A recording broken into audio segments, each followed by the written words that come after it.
que realmente é igreja? Igreja não é ter, é ser. E aí olha que interessante, no século XXI, fica difícil definir o que é ser igreja, principalmente diante de um império da teologia da prosperidade, que declara os bens materiais como sinal de bênção de Deus. Adquirir um bom carro, uma boa casa, emprego, talvez uma fazenda, um templo bonito, bem localizado, né, com um bom auditório, né, com um sofisticado equipamento de som, não deve ser o alvo da igreja, entendida como a reunião dos resgatados por Cristo. Em Atos, olha que interessante, pastor, como que era a igreja de Atos, né? Então a gente está falando que no século XXI, nem tudo que se diz igreja é igreja, porque existe uma inversão de valores, uma inversão de prioridades, né? E olha que interessante como era a igreja de Atos, né? Em Atos, a igreja não se caracterizava pelo que tinha.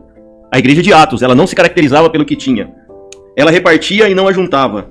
Não tomava posse de bens, mas vendia e tinha e distribuía entre os pobres, pois essa igreja entendia que tinha que ser e não ter. Então, na minha concepção, na minha percepção de igreja, né, ela precisa ser, né, e não ter. Tem muita igreja que tem, que não está sendo, né, e poucas igrejas que têm, que estão sendo. Então, o ser é mais importante do que o ter, né? E olha que legal, né? E com isso, com essas atitudes dessa igreja de Atos, né, havia alegria ao redor da mesa, os irmãos, né, em Cristo se estimavam, e cada dia o Senhor, né, juntava o grupo, né, as pessoas que iam sendo, né, salvas, né?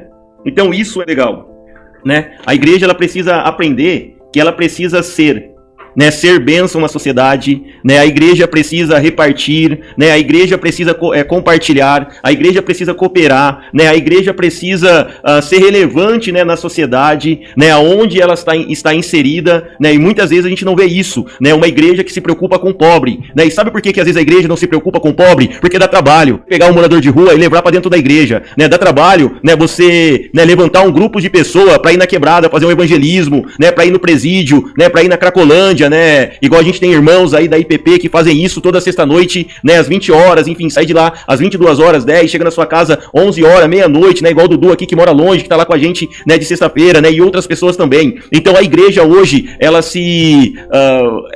acabou se meio que flagelando, ou não só auto-flagelando, a igreja, ela se acostumou a viver para si.